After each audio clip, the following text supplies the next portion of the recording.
Good morning everyone, I hope you're all well. This week we're on week 2 of the line and wash, and I'm going to show you this week some various other ways in which to use the pen and different techniques that can be used with line and wash, and also show you some methods of creating texture in your work, because I think that some of you will now be wanting to go on to buildings and things that surround buildings. Okay, got some nice colours out ready in my palette, but I don't know that with my book this way around whether you can actually see my palette today as well as the work. But I've got out for buildings and gardens and that kind of thing. I've got Payne's Grey, neutral tint, a very nice mix of ultramarine blue and burnt umber, raw sienna, and for things like bricks and terracotta I've got alizarin crimson and burnt sienna in my little palette. So I've got various things marked out here to show you. I've got my dagger brush there, but for the bricks I'm going to start with bricks, and you'll see that I put a little underwash under my drawing of bricks with I think that was raw sienna with a little touch of the neutral tint in it to create some grouting between my brickwork. Try not to join your bricks. Bricks sit separately and you see the grouting through it, so beware when you draw not to fill them in too much, so that you're getting just bricks and no space for your grouting. And so that has gone down first, and I'm going to use a flat brush for my larger bricks, and I'm mixing together alizarin crimson, spare piece of paper here, alizarin crimson and burnt sienna. And don't forget it's line and wash, so we don't want it to be too stiff and too heavy and too thick. I've made the marks, so all I've got to do is to fill them in a bit, and I won't worry at all if I actually, that's a sound I hear quite a lot at the moment, and I'm allowing my brush to go beyond the brickwork, staying within the brick shapes. And I'm also allowing my brush to run out of paint a little bit so that I'm getting variation. But using a flat brush when painting brickwork, buildings, all of that kind of thing works really well, as you'll see some more of in a minute when I do other things. So there's my brickwork. You sometimes see some nice burnt bricks within a little group of bricks perhaps. So I've actually put a little bit of ultramarine blue on the top, and then I'm going to wet my brush and be very brave and just dot a little bit of water here and there, so that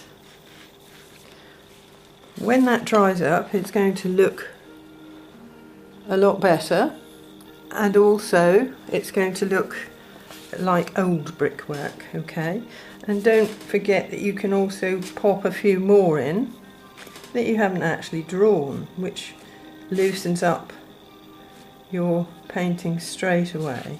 Okay, so that's a little patch of brickwork, and we'll have a look at that again in a minute when it's dry. So that's a flat brush, size 10, series 77.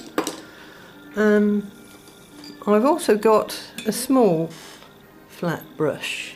So if you've got tiny bricks, you can paint them in exactly the same way, but with your smaller brush. turning it around, holding it on its side, leaving white paper, using dry brushwork, anything that's going to create texture. You see, that's another reason for dropping back water on the top, because that's going to loosen it up and make it look like texture more. And that shows up better when it's actually dry. So we'll leave that for now. Now I might go on to my dagger brush, because I want to show you with my brickwork. I want to show you some pebbles that, or cobbles actually, that you often see in a wall. And all sorts of different colours can be found in these little cobbles. So I would do a little patch, dropping different colours in, and that's Payne's Grey, some neutral tint here. But when you've done a few, if you drop a little touch of water back on, it's going to push the paint to the edge of your cobble and create a rounded appearance so that they don't end up looking flat. You see lots of blues and lovely colours like that in cobbles. And even if you're not seeing it, push it in anyway, so that we're creating variation, interest, texture, etc.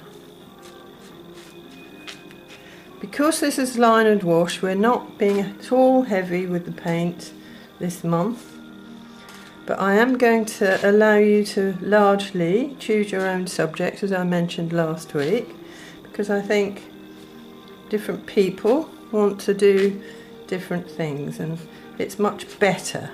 Sometimes you get a brick within or two within a patch of cobble, so that's an opportunity to put a bit of colour in. Okay, so dropping water back in again is going to push that paint to the edge of the water, and you'll have a rounded effect when that's dry. Mostly with cobbles you see a darker background, and that's why I haven't put one on. So what you would need to do then when this is dry is to drop a little bit of depth behind the cobbles to bring them out. I'll show you one I did earlier in a minute. I'm trying to be quick today because I don't want to, I've got a lot to show you and I don't want to run out of time. Now I've drawn a door, a little part of a door here, but what I've done to create some nice old looking wood, I've popped a little bit of candle wax. So what you'll need is to break up a candle, any sort of candle, so that you get the sharp edges, you get little pointy bits, don't keep it whole. And then all you've got to do is wash over your door, but I've run the candle wax over it so that in fact when I pop this, probably overdone it because I wanted you to see it, so you've got to be careful about the way you pop that candle wax on, because it's totally going to resist the paint, and if you don't make the right sort of marks it won't look nice or natural. So be careful about the marks you make.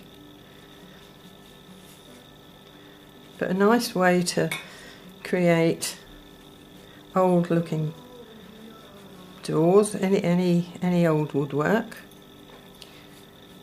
And I'm being very loose with the paint, as I said, not getting heavy with it. But while that's still wet, I'm going to do something about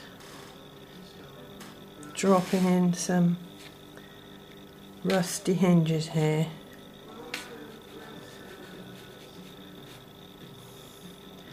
And maybe let it run down a bit.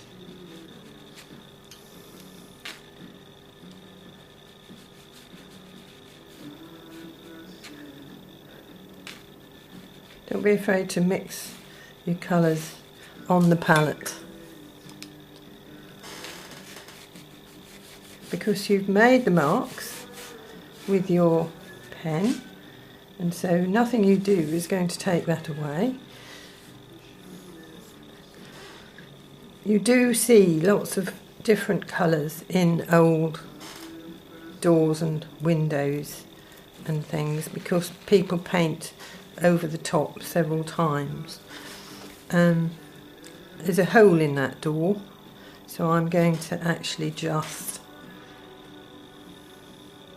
paint that in and then drop a little bit of water into one side of it so that when that dries up it's going to look like a hole rather than, by tipping it, rather than a disc shape sitting on, a flat disc shape sitting on the outside. Okay, so that's a door.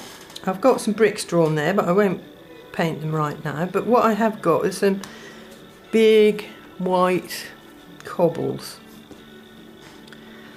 You see a lot of stonework like this abroad, and often they again have,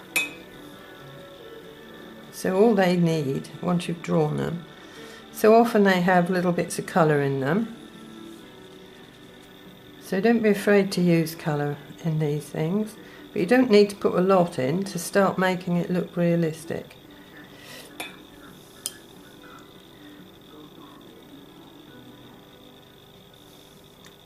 I'll talk about a different way of creating these in a minute when I open my book.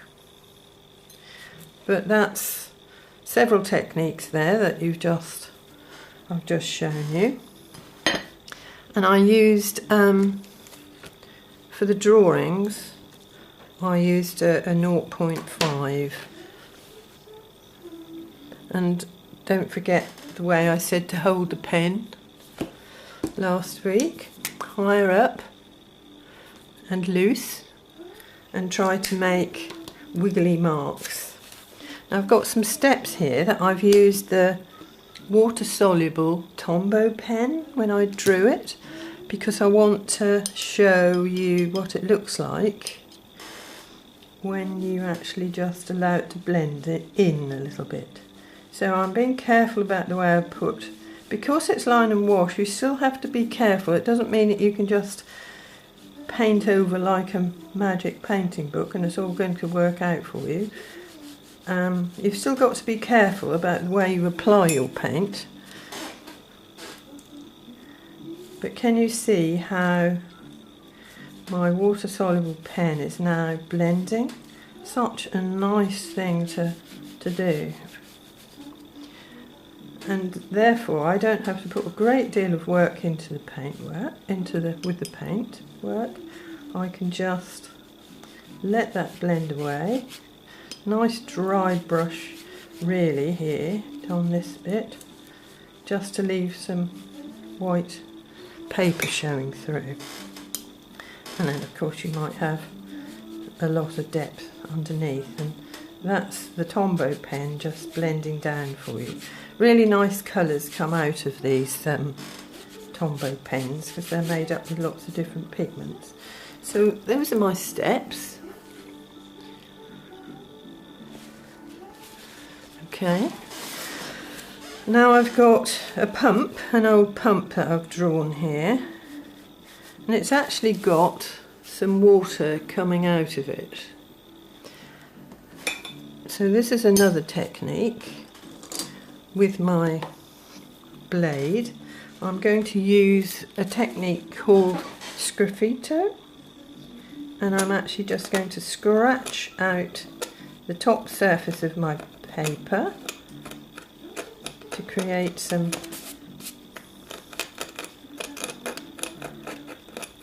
water coming out of the tap. Okay. So that's sgraffito, that's scratching out. There are other things you can do with that, and maybe at sometime we'll discuss that.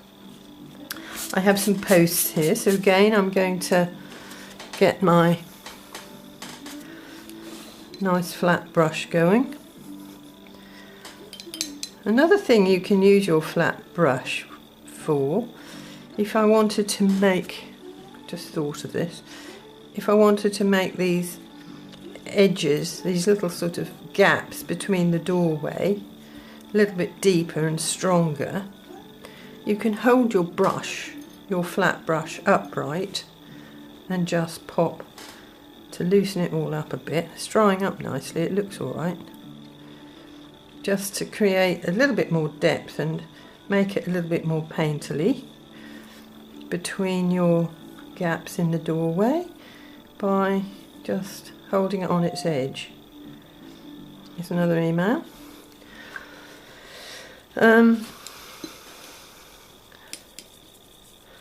Right, so back to the posts. Sorry, I dot about a bit, don't I? I work a bit like that though. So it's going to have a dark side and a light side.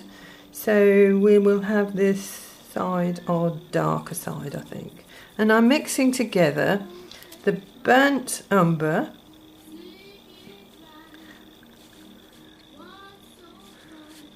and the ultramarine blue, which makes a lovely bluey browny colour, but has variation because I've got them both in the same little pot here together.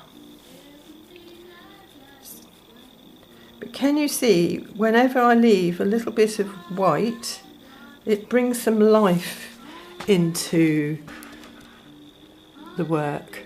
So you must try to do that. This is why you still have to be careful and think about what you're doing. Don't chat. Oops, dear oh dear. I'll ignore that. This tech team will get that with a bit of luck. So now I've got some grasses that are sticking up around my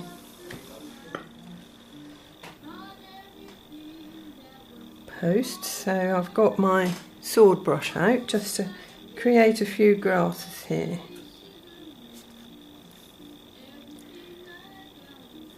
So it's the start of a little picture, you know, something like that. So nice to do. Nice thing to start practicing with. You know, it doesn't all have to be big and heavy and involved. Just, you know, practice with all these nice little things in your sketchbook. You can always go in when that's dry, put a bit more depth in if you feel you need to, but try not to overwork with this technique because you'll, you know, just make it too heavy. I've got some more grasses here while I'm on the subject. I need to hurry up. I've only got 11 minutes and 54 seconds left before it goes off. Don't like that bit.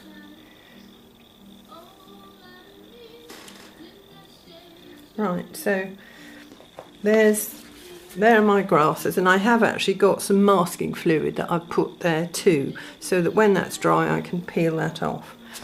There's a little cat here, just to remind me to say to you that if ever you can, put some life into your pictures, okay? Always a little bit of life, like a bird or a cat or an animal, a person, distant person, whatever, will actually make a huge difference to your paintings.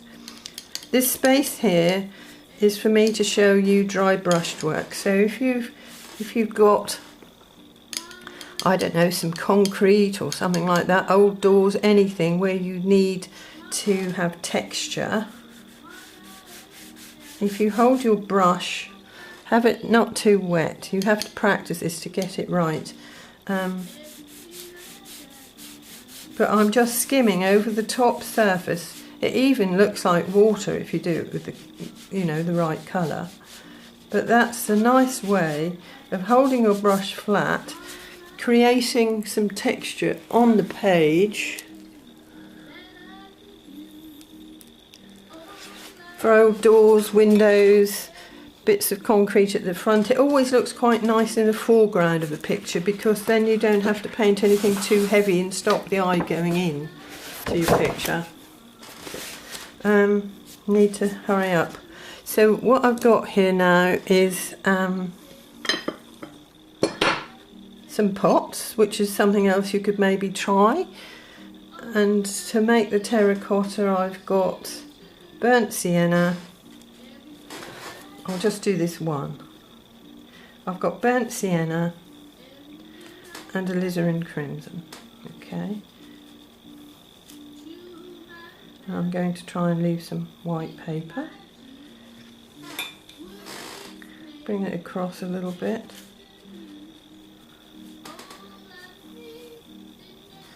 And then when that's a little bit drier, it's a bit too wet now to make it work properly, but when that's a little bit dry you would need to pop some depth under there. Well, maybe it's going to be okay.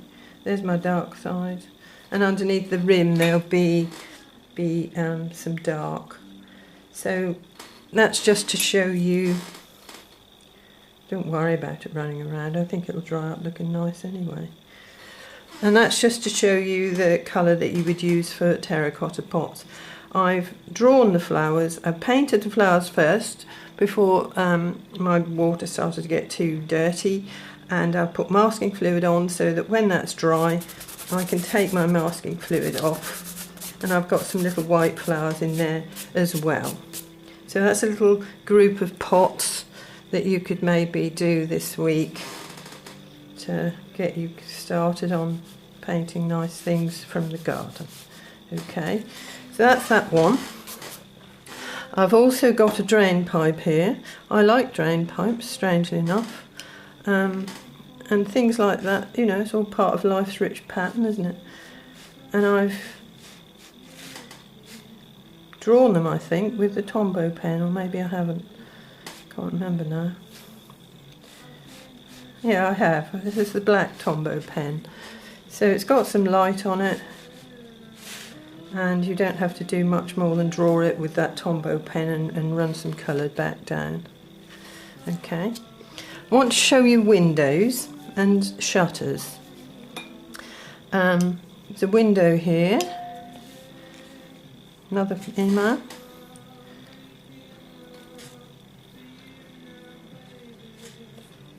So each window needs to be blocked in like that, and so again, so that it doesn't look like a flat area, tip it so that I've made it darker in that corner anyway, but if you drop a little bit more water in, or even a little bit of yellow or green or whatever, because there might be something going on behind, to bring a little bit of light back into that window pane. Alright? So each one would be painted separately like that. You can use your flat brush to create that, you know, the frames and things. But as far as the shutters are concerned, again, use your flat brush. Don't get too detailed with all of this, because if they're old and shaggy, then you need to make them look that way. So that's a quick way of getting my shutters in. I've drawn part of the foliage over the top, but before I did the drawing, or after, I can't remember now, either way, I did put some masking on so I could create some light branches into my foliage up there.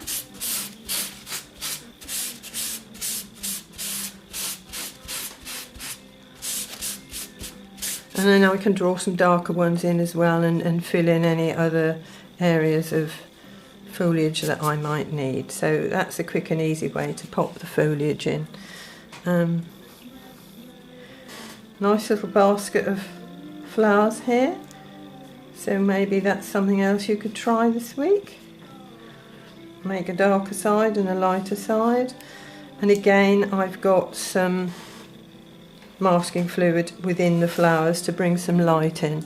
I also used so I'm just using water here on my Tombow pen, just touching it here and there, just to create a nice, and you could even put a little bit of rust into it if you feel like that might make it look old and interesting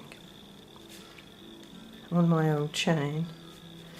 Okay, so those things are are all things that you might want to do if you're